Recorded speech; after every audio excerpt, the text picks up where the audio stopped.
स्वागत है आप सभी का आपकी अपनी एक्सीलेंट क्लासेस में। डेली करंट अफेयर्स के लिए चैनल को सब्सक्राइब करना मत भूलिएगा। आते हैं क्वेश्चन नंबर फर्स्ट की तरफ। वैश्विक शांति सूचकांक 2021, यह इसकी रिपोर्ट जारी कर दी गई है और जो भारत है वह दक्षिण एशिया क्षेत्र में 5वां सबसे शांतिपूर्ण देश बन गया है। तो वैश्विक शांति सूचकांक 2021 की रिपोर्ट आ चुकी है, जिसमें फर्स्ट स्थान पर है आइसलैंड और भारत है 135 पे। जो वैश्विक शांति सूचकांक है वह शांतिपूर्णता के आधार पर 163 स्वतंत्र राज्यों और क्षेत्रों को रैंक प्रदान करता है, जिसमें भारत की रैंक 135 है। और जो जीपीआई है वह पिछले एक दशक में उसके अनुसार वैश्विक हिंसा बहुत ही ज़्यादा बढ़ी हुई है और शांतिपूर्णता घट रही है। और जीपीआई में जिस देश का स्कोर जितना कम होता है वह उतना ही शांतिपूर्ण देश या राज्य हो या क्षेत्र होता है। तो इसमें फर्स्ट स्थान पर है आइसलैंड और भारत है 135। आते नेक्स्ट क्वेश्चन पर। देश के दमदार धावक व अपनी उपलब्धियों से दुनिया में भारत का नाम करने वाले एथलीट का हाल फिलहाल में ही कोरोना से निधन हो गया। ये है हमारे देश के मिल्खा सिंह, जिन्हें फ्लाइंग सिख भी कहा जाता है। ये हाल फिलहाल में कोरोना से पीड़ित थे। कोरोना से ठीक होने के बाद भी फ्लाइंग सिख मिल्खा सिंह अपनी ज़िंदगी की जंग हार गए हैं। और इसी हफ्ते इनकी पत्नी निर्मल मिल्खा सिंह का भी निधन हुआ था। इसी हफ्ते में ही उनका निधन हुआ था और इनका निधन हुआ है कोरोना की वजह से। मिल्खा सिंह जो है वो 91 ईयर्स के थे और ये चंडीगढ़ के पीजीआई अस्पताल में इनकी कोविड से मौत हो गई है। आते नेक्स्ट क्वेश्चन पर। एरिक्सन मोबिलिटी रिपोर्ट 2021, ये हाल फिलहाल में ही आई है। इसमें बताया गया है कि भारत में 5G के 330 मिलियन 2026 तक हो जाएंगे। जो 5G की ट्रायल चल रहा है, जो जियो और एयरटेल ने अपने 5G ट्रायल शुरू कर दिए। जियो ने अपना ट्रायल मुंबई में और एयरटेल ने अपना ट्रायल दिल्ली में शुरू कर दिया है। तो 2026 तक भारत में 33 करोड़ लोग 5G का प्रयोग करने लगेंगे। और इसी कंपनी की एरिक्सन मोबिलिटी रिपोर्ट, जो एरिक्सन कंपनी है वह दूरसंचार क्षेत्र की प्रमुख कंपनी है और इसी कंपनी की एरिक्सन मोबिलिटी रिपोर्ट के अनुसार भारत प्रति स्मार्टफोन औसत डेटा खपत के लिहाज से दुनिया में दूसरे स्थान पर आ गया है। तो 2026 तक 5G के 330 मिलियन ग्राहक हो जाएंगे। आते नेक्स्ट क्वेश्चन पर।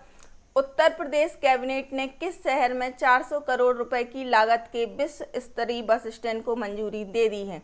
ये है हमारे अयोध्या में जहां राम मंदिर बन रहा है, वहां पर मुख्यमंत्री योगी आदित्यनाथ की अध्यक्षता में संपन्न बैठक में अयोध्या में 400 करोड़ की लागत से बस स्टैंड के निर्माण को मंजूरी दे दी गई है। यहाँ पर 400 करोड़ की लागत से विश्व स्तरीय बस अड्डा बनेगा और अयोध्या में यह PPP मोड पर बस स्टैंड का निर्माण किया जाएगा।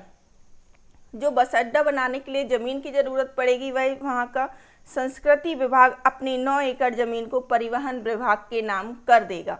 जो संस्कृति विभाग के नाम अभी ज़मीन है 9 एकड़, वह बस अड्डा बनाने के कार्य आएगी। तो इसका राइट आंसर है अयोध्या। आते नेक्स्ट क्वेश्चन पर। गाजा पट्टी पर एक बार फिर से किसने एयर स्ट्राइक शुरू कर दिया? आपने कुछ ही दिन पहले सुना होगा, इजराइल और फिलिस्तीन के बीच भयंकर टकराव चल रहा है। इस टकराव को कुछ दिन पहले सीज फायर कर दिया गया था, परंतु हाल फिलहाल में ही फिलिस्तीन में गाजा पट्टी से फिलिस्तीन के लोगों ने आग वाले गुब्बारे इजराइल पर हमला किया था आग वाले गुब्बारों से। उसके जवाब में इजराइल ने गाजा पट्टी पर हवाई हमले शुरू कर दिए हैं। एयर स्ट्राइक गाजा पट्टी पर शुरू हो गई है इजराइल की तरफ से। और इजराइल ने जो फिलिस्तीन है उसकी गाजा पट्टी, उसमें उत्तर से दक्षिण तक के हिस्से में लगातार 10 मिनट बमबारी करी, जिससे वहाँ पर बहुत ही ज़्यादा नुकसान हुआ है और काफ़ी सारे लोग की मौत भी हो गई है। इजराइल में नेतन्याहू शासन का अंत तो हो गया, लेकिन हमास के साथ तकरार में वहाँ पर कोई बदलाव नहीं आया है। 21 मई को दोनों पक्षों के बीच में संघर्ष विराम का भी ऐलान हो गया था, लेकिन ठीक 25 दिनों के बाद फिर से ये लड़ाई शुरू हो गई है। ये लड़ाई गाजा ने शुरू करी थी और अब इजराइल वहाँ पर एयर स्ट्राइक शुरू कर दी है। आते नेक्स्ट क्वेश्चन पर। किस राज्य सरकार ने कोविड-19 की तीसरी लहर के लिए 5000 युवाओं को स्वास्थ्य सहायक के रूप में नियुक्त करने का निर्णय लिया है?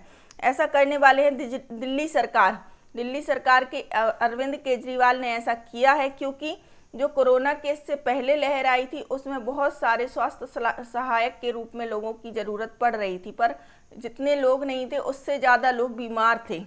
इस लहर से निपटने के लिए, जो कोरोना की तीसरी लहर आएगी उससे निपटने के लिए दिल्ली सरकार ने अपनी योजना बनाना शुरू कर दी है। वहाँ पे 5000 हेल्थ वर्कर्स की भर्ती करने की घोषणा कर दी गई है और इन वर्कर्स को 2-2 सप्ताह की ट्रेनिंग दिलाई जाएगी। वहाँ पर जो आईपी यूनिवर्सिटी है उसके माध्यम से ये लोग डॉक्टरों उसके माध्यम से इन लोगों को सर्टिफिकेट दिया जाएगा, इन्हें पास किया जाएगा, ट्रेनिंग दी जाएगी और ये लोग डॉक्टरों व नर्सों की मदद कर सकेंगे।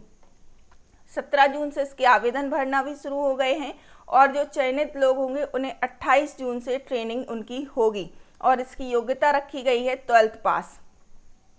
हालांकि यूके और इंग्लैंड में कोरोना की तीसरी लहर आ चुकी है।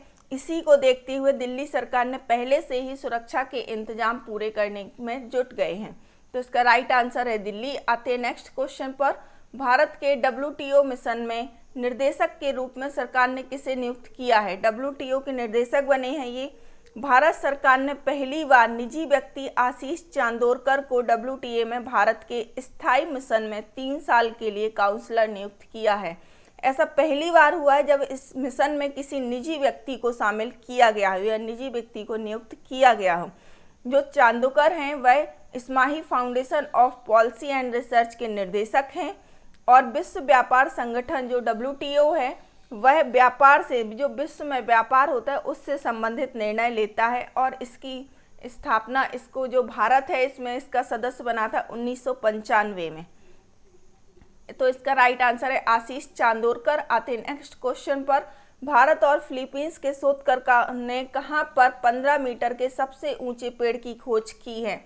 तो यह कॉफ़ी की प्रजाति का पेड़ है, कॉफ़ी का ये पेड़ है और भारत के जो और फिलीपींस के जो शोधकर्ता हैं उनकी एक टीम ने हाल ही में अंडमान द्वीप समूह में कॉफ़ी परिवार के जीन से संबंधित 15 मीटर ऊंचे पेड़ की खोज की है। और जो यह प्रजाति है, जिस प्रजाति का यह पेड़ है, पायरोस्ट्रिया लालजी, पायरोस्ट्रिया लालजी, भारत में इसका जीन्स पायरोस्ट्रिया का यह पहला रिकॉर्ड है जब भारत में यह पेड़ पाया गया है। यह पेड़ यहाँ पर जो IUCN होता है जो रेड लिस्ट जारी करता है उसके मापदंड के आधार पर यह पेड़ गंभीर रूप से लुप्त प्राय के रूप में इसका मूल्यांकन किया गया है, क्योंकि यह भारत में पहली बार होगा जब इस पेड़ को खोज की गई है और यह पेड़ मिला है अंडमान में। यह कॉफ़ी के जीन से संबंधित है और इसकी खोज भारत और फिलीपींस के शोधकर्ताओं ने अंडमान में की है। आते नेक्स्ट क्वेश्चन पर। वर्ल्ड इकोनॉमिक फोरम की partnership for new work standard पहल में कौन शामिल हुआ है? तो इसमें शामिल हुआ है विप्रो भारत और जो WEF है उसकी पार्टनरशिप में फॉर न्यू वर्क स्टैंडर्ड पहल में शामिल हो गया है। इसका उद्देश्य क्या है शामिल होने का?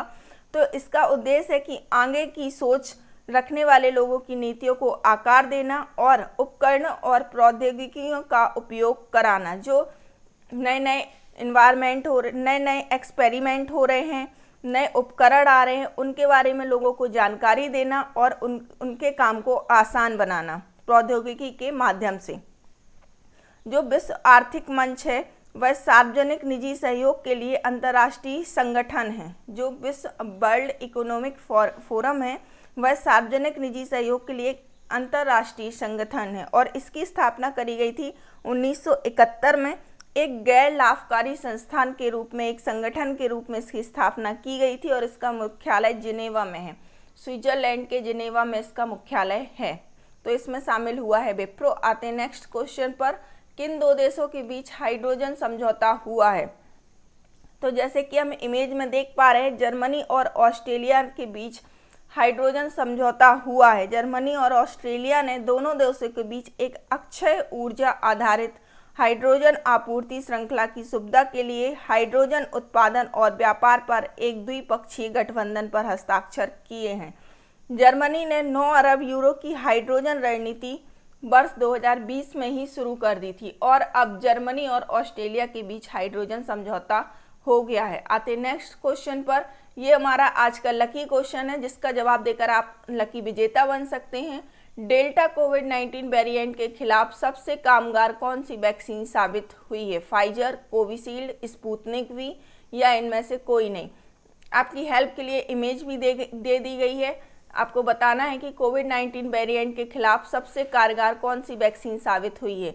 Thank you for watching. Have a awesome day. पढ़ते रहिए, बढ़ते रहिए।